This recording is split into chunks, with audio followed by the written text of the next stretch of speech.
오늘은 그 섬김에 대해서 좀 나눠보려고 합니다. 섬김. 우리에게는 이 섬김에 대한 두 마음이 있습니다.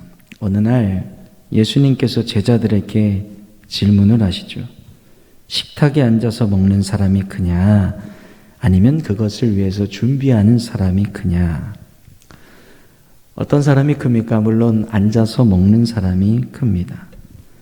그리고 물어보십니다. 너희는 그럼 둘 중에 무엇을 원하느냐?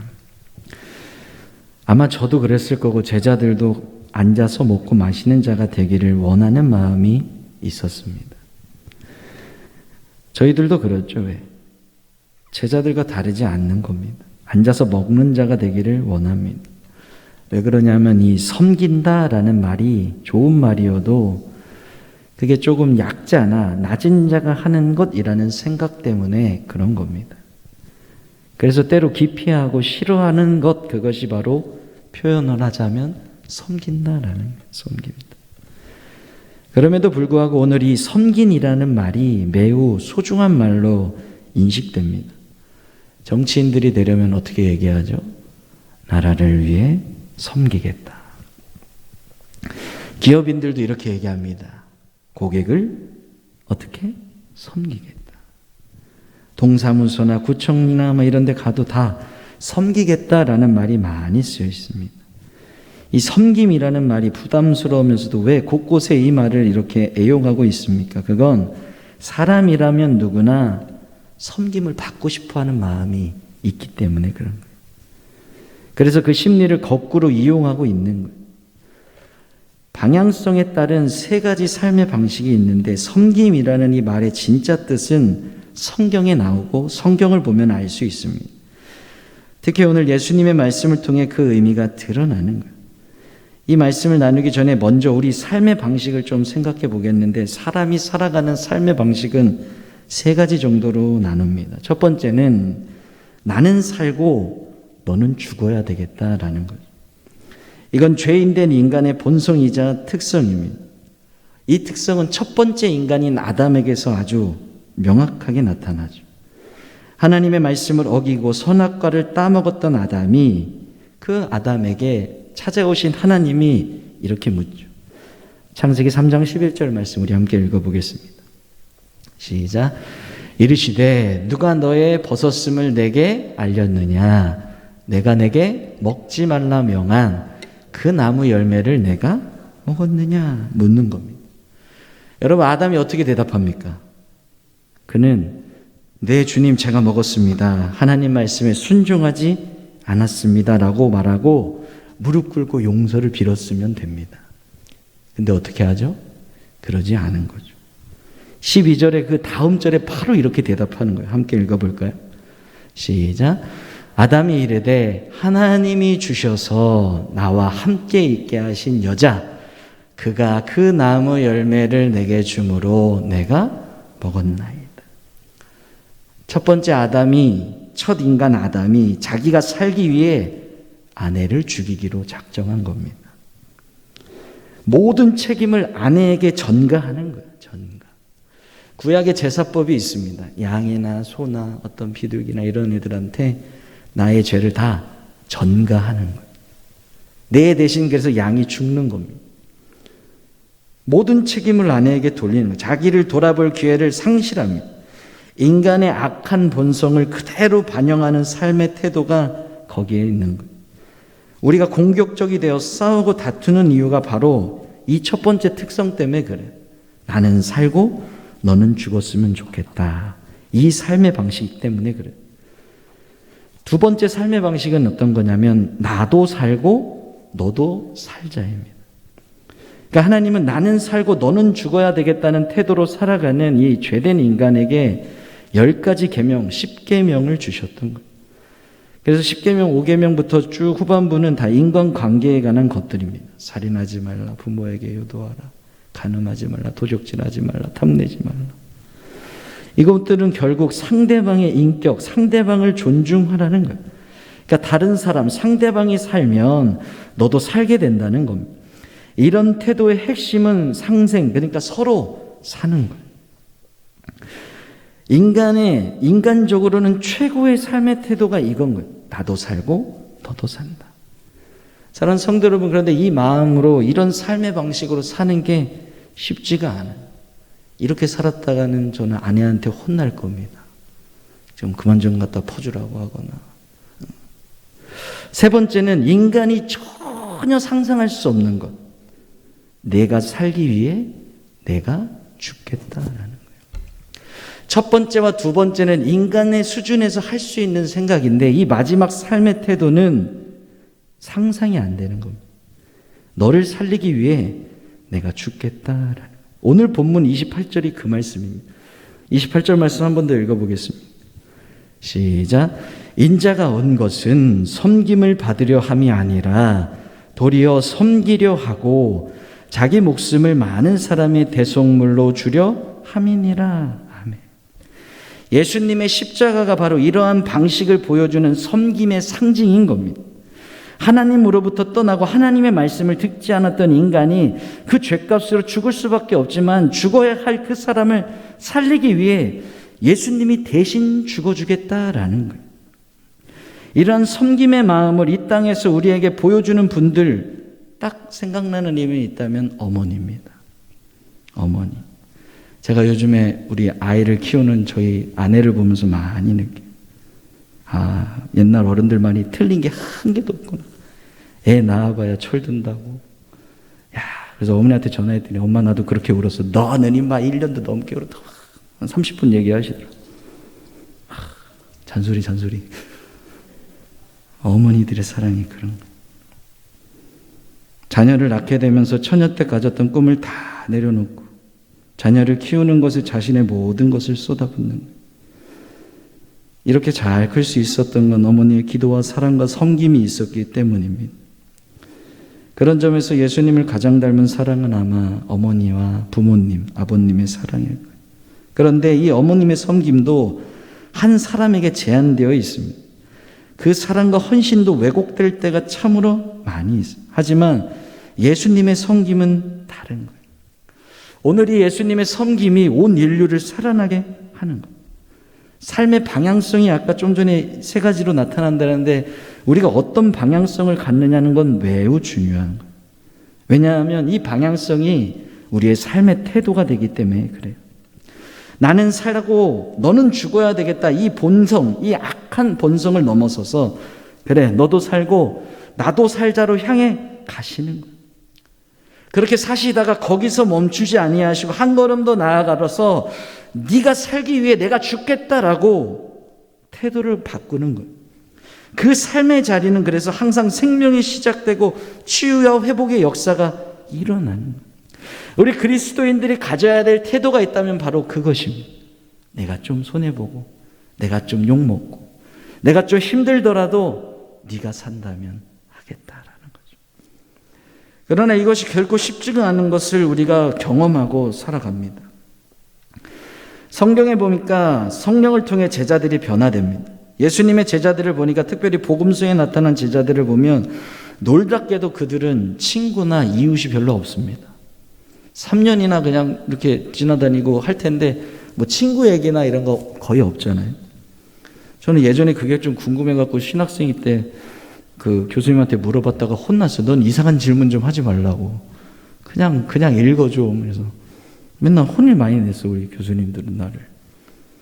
왜 베드로는 친구가 없어요? 막 이런 거 물어보면 저건 또 이상한 질문 한다. 가만 생각해 보면 그 12제자들이 친구나 뭐 다른 무리나 지나가다 만날 법도 한데 없는 거예요. 12명의 제자들은 예수님과 함께 있었지만 각자로 보면 늘 혼자였습니다. 이게 무슨 뜻인지 압니까? 자기 생각만, 자기 자신만 생각했다라는 거예요. 자기 문제에만 집착한 거예요. 어떻게 하면 다른 제자들보다 더 내가 튈 수 있을까? 어떻게 하면 다른 제자보다도 내가 잘날 수 있을까? 어떻게 하면 더 큰 명예와 존경과 인기를 얻을 수 있을까? 어떻게 하면 예수님처럼 내가 저렇게 보여줄 수 있을까? 아마 제자들이 그렇게 생각했던 것 같아요. 이런 생각을 가지고 예수님을 뒤따랐던 겁니다. 그런데 예수님은 아마 그걸 알고도 그런 제자들을 내치지 않으셨어요. 그리고 그들이 변화될 것을 기대하셨어요. 그리고 정말 그들은 변화되었어요. 언제 변화됩니까? 사도행전이 시작되면서 변화된 거예요.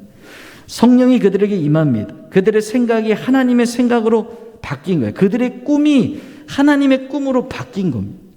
그러고 나서 변화되는 것, 새로운 역사는 그때 경험되는 거예요.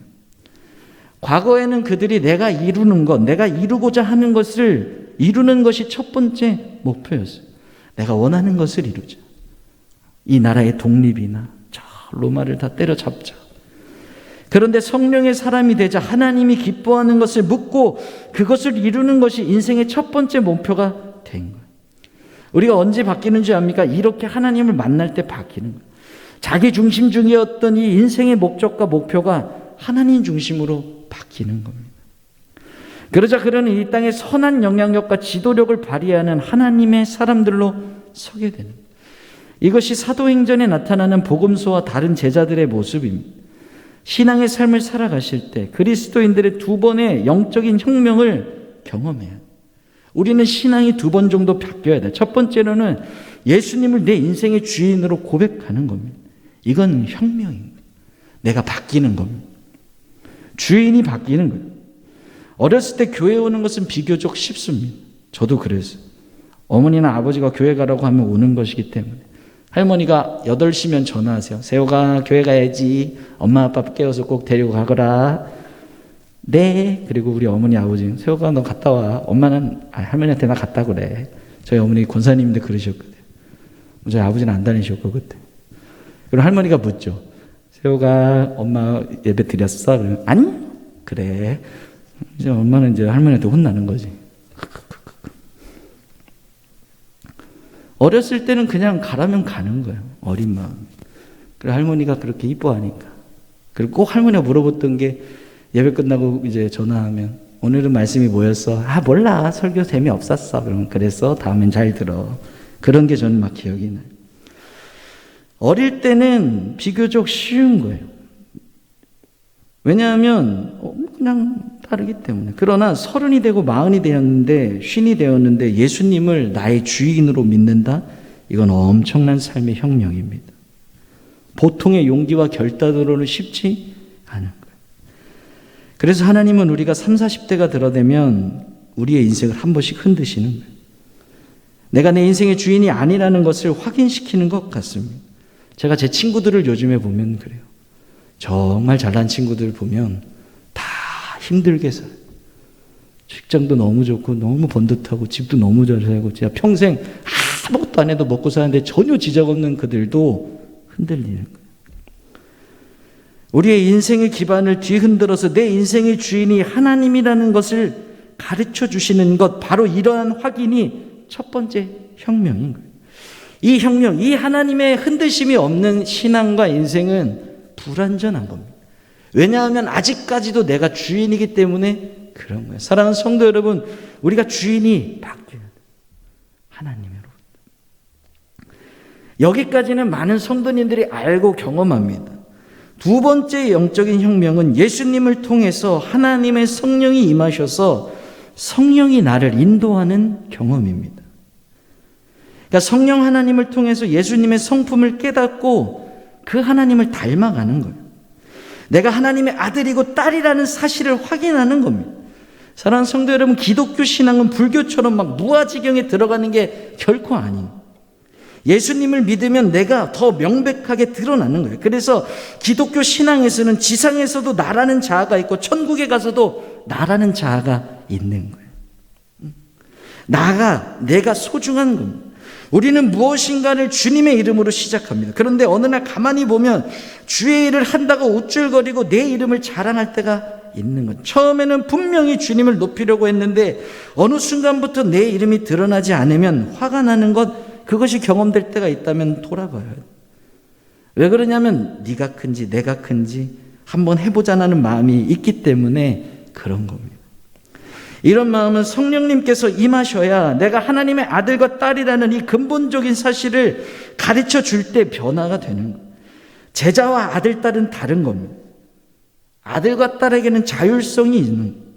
부모에게 헌신할 때도 자발적으로 기쁨과 감사로 헌신하는 겁니다. 성령님의 역사는 내가 하나님의 자녀라는 것을 깨닫게 하는 거예요. 내 속에 충만한 기름 부으심이 있는 겁니다. 그리하여 자원하는 마음으로 나아가는 거예요. 바로 이런 두 번째 혁명, 두 번째 은혜, 두 번째 영성이 일어나야 되는 거예요. 우리 순천세강교회는 그러한 영성이 일어나길 주의 이름으로 기도드립니다. 제가 들어보면 첫 번째 영성은 다들 너무 좋으세요. 예수님을 너무 고백하고 있는데 이 성령의 역사가 있긴 우리 안에 일어나야 돼. 바로 이것을 통해 예수님의 제자들이 세상을 향해 담대히 나아갈 수 있었던, 사랑하는 성도 여러분, 섬김의 길을 방해하는 장애물들이 있습니다. 우리가 이러한 것들을 알고 있어도 섬김의 길을 간다, 이건 쉽지 않은 거예요. 섬김의 길을 가로막는 일들이 있습니다. 첫 번째는 경쟁사회 속에 나타나는 승리주의인 거예요. 승리주의가 어떤 겁니까? 모든 것이 승부인 거예요. 모든 것이 승부이기 때문에 반드시 이겨야 한다는 생각입니다. 우리는 섬김을 실천하는 자리에도 승리주의에 붙들려 있는 거예요. 심지어 많은 사람들은 인생을 이렇게 표현합니다. 인생은 승부다. 그러므로 반드시 이겨야 되니까 수단과 방법을 가리지 않는다. 제가 유도할 때 많이 그랬어요. 대한민국이 유도를 잘하는 이유는 여러 가지가 있지만 암수들이 있거든요.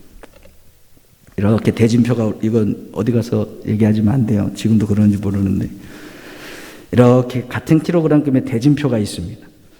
그러면 다 알아요. 제가 제일 잘하고, 제가 잘하고, 나보다 잘하고. 그러면 우리나라에 2명이 올라가고 저쪽 나라에 2명이 올라옵니다. 잘하는 사람이랑 붙는 한 사람이 이 사람을 다치게 하는 거예요. 제가 그걸 아주 잘했습니다. 웃으셔야 되는데, 이거 뭐 보셨어야지 이게 알지. 유도를 얼마나 잘했는지 듣기만 했지. 언제 씨름대회 한번 하시면 제가 이렇게 옷깃을 잡는 척 하면서 검지손가락으로 3, 4번 갈비를 살짝 누르면 부러집니다. 얼마나 통쾌한데요. 그리고 코치를 딱 바라봅니다. 대한민국이 그래서 금메달 많이 따다가, 왜 유도 경기 보면 우리도 많이 다치잖아요. 그거 그대로 배워서 다른 애들이 다 따라하는 거예요. 막 갑자기 닥치고 이러는 게 그런 겁니다. 지금 생각해 보면 그게 승리주의에 빠진 인간의 모습인 거예요. 이기기 위해 수단과 방법을 가리지 않는 거예요. 사랑하는 여러분, 배구나 탁구나 테니스 경기를 보면 제일 먼저 하는 게 서브입니다. 서브. 공격하는 쪽, 상대 쪽 코트에 공을 넣어서 상대방이 받아치게 하는 거예요. 서브라는 단어로만 보면 섬긴다라는 뜻인 거예요. 서브. 그런데 이것이 승리주의와 함께 묶이면 상대가 수월하게 공을 받기 힘들도록 서브를 하는 거예요. 더 심각한 것은 이런 서브를 보면 옆에 있던 사람들이 고백하고, 서브 잘했네. 못 받았는데. 받으라고 줘야 되는데. 잘못된 것인데, 사실은 못된 서비스입니다. 테니스 치는 사람들 막 200km가 넘는 공에 속도로 빵 칩니다. 서브할 때 그렇게 하죠. 이런 공을 상대 선수가 라켓에 갖다 대지도 못합니다. 그렇게 서브를 탁 해서 득점을 하면 서비스 에이스라고 합니다. 1등의 서브라는 거예요. 상대가 치지도 못하게 하는 서브가 왜 1등의 서브입니까? 이 서브, 섬김이 승리주의와 묶이면 그렇게 되는 거예요. 내가 높아지고 이겨야 된다는 것이 정치, 경제, 사회, 경쟁 원리 속에 깊이 숨겨져 있는 거예요. 정치인들이 뭐라고 말합니까? 국민을 위해 섬긴다고 얘기합니다. 그러나 자주 국민 하잖아요. 근데 결국엔 자기 구미에 맞고 움직이고 따라오는 국민들만 그들의 국민일 때가 많죠. 처음엔 섬김으로 시작했지만 나중에 권력을 잡으면 섬기겠다는 국민 위에 군림하는 정치인들이 얼마나 많은지 모릅니다. 이것은 우리가 모두 예수님이 보여주신 섬김을 방해하고 파괴하는 요소 중에 하나입니다. 두 번째 요인은, 섬김을 파괴하는 두 번째 요소는 천박한 자본주의입니다. 기업이 그럴 때가 많죠. 기업은 이렇게 얘기합니다. 고객을 섬기겠습니다.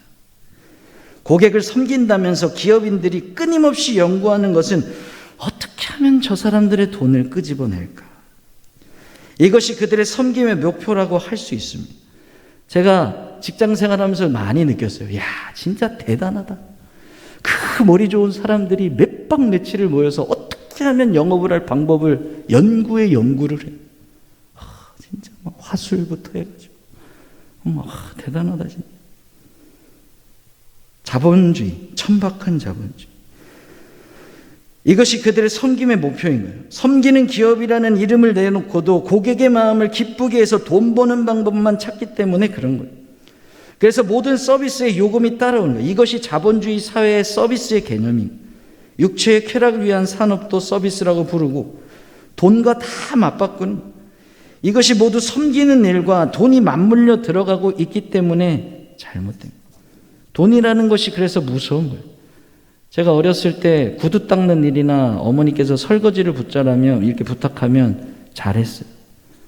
그런데 다 끝내고 나서 그렇게 하는 거예요. 수고했으니 돈 달라는 거다. 엄마 나 구두 다 닦았어요. 그럼 우리 아버지가 꼭 돈을 주셨거든. 수고했으니. 그냥 처음에는 했는데 아빠가 이뻐서 줘버릇 하니까 이제 돈이 필요하면 뭐를 해요? 괜히 구두를 닦아. 깨끗한데. 아빠가 저희 가서 깨끗이 닦았는데 내가 더 망쳐놔. 수고했으니. 사랑하는 성도 여러분, 가정에서도 섬김이 저절로 이루어져야 되는 거예요. 끊임없이. 사랑하는 성도 여러분, 진정한 섬김은 그래서 예수님 안에 있는, 이런 세상에서 우리가 어떻게 하면 섬김의 길을 갈 수 있습니까? 그것은 예수님이 보여주신 길을 바라보는 수밖에 없는 거예요. 예수님이 내가 온 것은 섬김을 받으려 한 게 아니라 섬기려 함이다. 오늘 본문에 말씀하세요. 먼저 내가 온 것은, 이게 무슨 뜻입니까? 하나님께서 예수님을 보내셔서 예수님이 이 땅에 오셨다라는 거예요. 예수님께는 이런 파송의 의식이 명백히 있었습니다. 사랑하는 성도 여러분, 이것이 얼마나 중요한지 깨닫기를 바랍니다. 이 세상에 나아가실 때 하나님께서 나를 보내셨다. 하나님께서 나를 파송하셨다. 나의 건강과 나의 직업과 나의 사회적인 직분과 나의 돈과 나의 달란트를 가지고 세상으로 나아가야겠다. 이 마음이 있어야 되는 거예요. 내가 이것들을 가지고 세상에서 사람들을 섬기고 하나님의 나라를 이루겠다라는 마음이 있어야 우리에게 진정한 섬김이 나타날 수 있는, 이런 파송의식이 없다면, 이런 파송의식이 없었다면 예수님은 어떻게 3년의 공생애를 살아가실 수 있었겠어요? 사랑하는 여러분, 우리가 오해하거나 착각할 때가 있는데, 섬김은, 남을 섬길 수 있는 것은 뭐 성품이 좋아서 섬긴다고 생각하는데 아닌 거예요. 하나님이 내게 주신 이 파송의 의식이 있어야, 보내심 받았다라는 의식이 있어야 섬길 수 있는 겁니다. 남편으로서, 아내로서, 직장인으로서, 기업인으로서, 정치가로서, 전문가로서, 학생으로서 나를 이곳에 보내셨다라는 이 의식, 이 파송의 의식이 있어야 정말로 섬김의 역사를 이루어 나갈 수 있는 거예요. 섬기라 하는데 왜 섬기는지 모르는 겁니다. 우리에게는 멈추어야 할 오해가 있습니다. 높은 자리에 올라가야 지도자가 된다는 생각이에요. 그러나 그것은 아닐 때가 많은 거죠. 지도력이라는 것은 섬길 때 생기는 겁니다. 섬기는 마음이 있는 자리에 사람들이 모여들게 되죠. 섬기는 사람을 다른 말로 에너지를 주는 사람들, 에너지아이저 같은 사람이 되는, 에너지를 주는. 섬기는 사람 옆에 있으면 기분이 좋아집니다. 섬기는 사람 옆에 있으면 일이 잘 됩니다. 그 사람을 보면 밝은 미래가 그려지는 거예요. 그 사람을 지도자로 세우는 거예요. 사람들. 그래서 예수님이 말씀하시고, 으뜸이 되고자 하느냐 낮은 자가 되라. 네가 정말 크고자 하느냐 섬기는 자가 되라라고 가르쳐 주시는 겁니다. 섬김이 진정한 지도력과 영향력을 발휘할 수 있는 핵심이기 때문에 그런 거예요. 높은 직분을 주시면, 권력을 가지게 허락하시면 그때 잘 섬기겠다, 하나님께 그렇게 기도하면 안 되는 거예요. 그건 기도가 바뀐 겁니다. 주님, 내게 예수님의 마음을 품게 하셔서 지금 이 자리에서 하나님의 사람들을 바르게 섬기는 사람이 되게 하여 주시옵소서. 그러면 하나님이 우리를 알아서 섬김의 자리로 가게 하고 높여주시는 거예요. 예수님께서 보여주신 이 섬김의 자리를 우리는 사모해야 하는 거예요. 우리 순천세강교회 성도님들은 이런 마음으로 교회에서 또 교회 밖에서 남이 안아주지 않아도 섬긴 그 자체의 기쁨으로 애쓰기를 주의 이름으로 기도합니다. 제가 우리 교회를 2년 정도 이렇게 보니까 우리 교회도 다 보이지 않는 곳에서 알아서 섬기는 손길들이 다 있더라. 가만 보면 그래. 가만히 둬도 다 하시더라. 이 귀한 거예요. 주님, 우리의 이웃의 슬픔이나 아픔을 돌봐줄 수 있는 마음, 그것도 섬기는 마음. 하나님, 나는 나 자신만을 위해 살았던 적이 많이 있습니다. 주님, 그러나 이제라도 이웃의 슬픔과 아픔을 돌봐줄 줄 아는 마음을 내게 허락하여 주시옵소서. 이웃을 섬기는 마음, 겸손한 마음을 허락하여 주시옵소서. 나의 섬김이 자랑이 되지 않게 하시고 나의 희생이 공로가 되지 않게 하여 주시옵소서. 힘 있는 사람들보다 먼저 가난하고 소외된 자를 찾게 하시고 도움의 손길이 필요한 곳에 가장 먼저 달려가게 하여 주시옵소서. 내가 원하는 곳에 가시보다는 내가 가고 내가 필요한 곳에 나를 세워 주시옵소서. 내가 빛나는 자리가 아니라 주님을 빛나게 하는 자리에 나를 세워 주시옵소서. 이런 보냄받은 마음, 파송의식이 있어야 온전하게 섬길 수 있는 거예요. 우리 순천세강교회에는 많은 부서와 권사회, 남성교회, 여전도회, 교육부서 한마음이 다 되어서 이웃을 향해 이런 보냄받은 마음으로 섬겨야 될 줄로 믿습니다. 섬겨야 힘이 나오는 거예요. 온전한 보냄으로 섬겨야 기쁜 겁니다. 제가 그래서 순천에 온 게 기쁘다니까요. 여러분들은 아멘 하시면 제 친구들은 다 아멘 안 해요. 제가 어디 산골짜기에 있는 줄 아는 애들도 있어요.